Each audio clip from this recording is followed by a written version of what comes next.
amazing honor and privilege as Fortune Greece Network and as friends of the ecosystem of companies GPA and CEO Coaching International, and Tassos Panidis, who is the Vice Chair for Europe, as a co-host, and Mark Moses, the founder of CEO Coaching International, visiting on a very short stopover. We tried to steal you from your summer holidays for a quick intro to the Greek audience and entrepreneurship. And we're very thankful to you both, Tasso and Mark, for making it and making this happen and making this as big as we could in this time.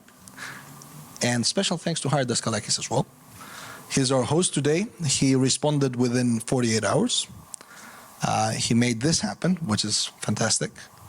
Mark, over time, you'll see that the audience here is very select, as it has been these few hours that we know each other.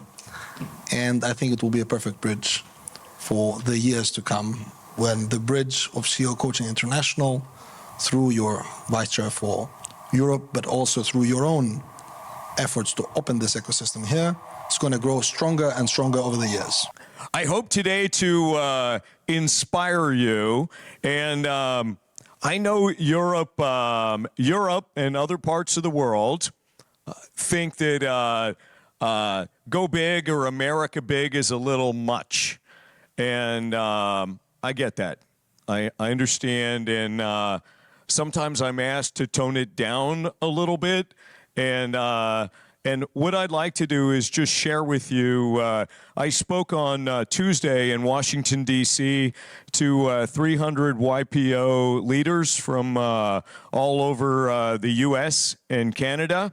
And I'm going to share with you what I shared with them over there. Today I'd like to talk about courage, and the courage to think big, real big, if you want to. You don't have to, if you want to. The courage to lead big and follow best practices. There aren't hundreds of ways to run a business, but there are a set of best practices that some of the best firms follow. And I also want to talk to you about hiring big.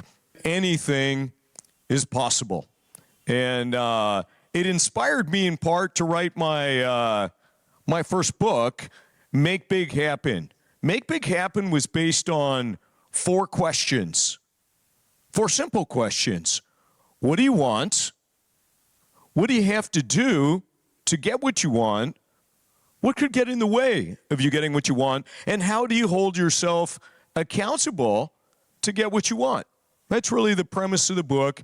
And I shared some of my own story and some of my journey, because my journey was not a straight line. I want to dig into one point. People ask me all the time, how is it possible that these companies continue to do this? They hire the absolute best. They don't compromise on hiring top talent. You are only as good as the people that you have. And I keep learning that over and over and over again. In addition to thinking big, these people recognized the people that get my business from A to B are not the same people that are going to get it from B to C and C to D.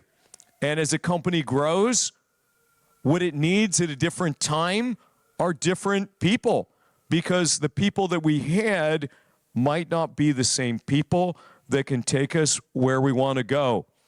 And I have also learned that the longest time in a leader's life is the time when you lose confidence in somebody and the time you do something about it. When in doubt, there is no doubt. And how one shows up some of the time is how one shows up most of the time. Don't think that they're going to change. You know what you have there. The only way to deliver to the people achieving is not to burden them with the people that are not achieving. A players, as you know, want to hang out with A players. Well, let me ask you another couple of questions. So let me start with, would you enthusiastically rehire everyone on your leadership team today, given the choice?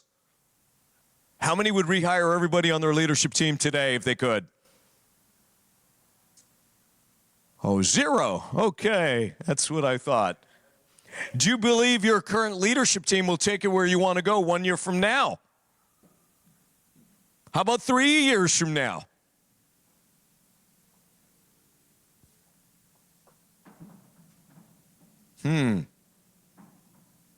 Hey, me too. I wonder the same questions. It's hard. But I'll leave you with this thought. There are 3 kinds of people.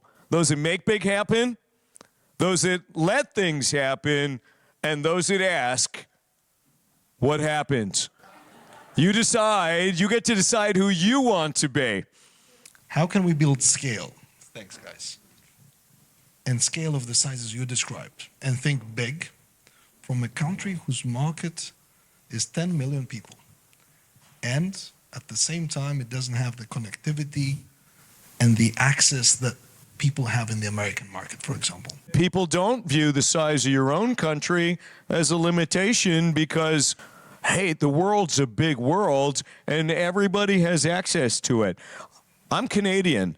I grew up in a very small mining town where most people didn't go to college even. And somehow, and with a father that went bankrupt when I was 17 years old, I didn't even have money to go to college. I had to start my own business at 19 to pay for college. And so I learned that if it's meant to be, it's up to me. Mark, very quickly, on a personal level, when you started your own company at 19, what were you thinking? What drove you into entrepreneurship? Well, listen, I wanted to go to college. I didn't have money to go to college. My dad gave me $1,000, and he said, son, that's all I have. And I'm sorry. My business failed. I wish you the best of luck. And I was scared. And I started my own business at 19 years old. And I had a fear that if I didn't win, I couldn't afford to go to college. The first summer when I was 19, I made $70,000 in revenue and made $18,000 of profit. Well, it only cost $4,500 to go to school then. The second summer I did it, I was a little smarter and a little more confident. I did $120,000 worth of business and made $35,000 of profit. I then left Canada. I went to California. I took the same business there, and in 4 years, I had 3,000 employees. And I went to a new country. I had never been to California before. I didn't know anybody, and created my own journey. And I'm thinking your own exit from being an entrepreneur in, let's say, very difficult, competitive, aggressive, super scalable environments and going into coaching is in itself a transition. A decision that you basically said, I'm translating, you can say what you felt, that I'm exiting from this, let's say, hamster, reach new sides, let's become multi-billionaires and so forth. And you said, I'm rich enough, let me build more wealth in terms of technology, innovation, capacities, and allow other people to reach their own new summits. You're right. The hamster wheel, I was tired, and I didn't want to do it again. And so I decided after I met Joe from Omaha, that was my first coaching client. Remember, I never planned to be in the coaching business. And then somebody else asked me if I would help them. And then it was 2008. Everybody had problems in 2008 and 9. And then all of a sudden I'm going, oh my God, I am busy helping people. And everybody's in the emergency room. And I'm trying to save as many patients as I could. Global financial crisis. So now my vision was, now I'm in the coaching business. The first 6 years, it was just me. This was my vision then. I get to work from home. I get to pick who my clients are going to be. I don't have to work with anybody. Only people that I like and believe in. And I could do it from anywhere I was, anywhere in the world. Freedom in some. Okay, freedom's a good word. Yeah. So first 6 years, I did it myself.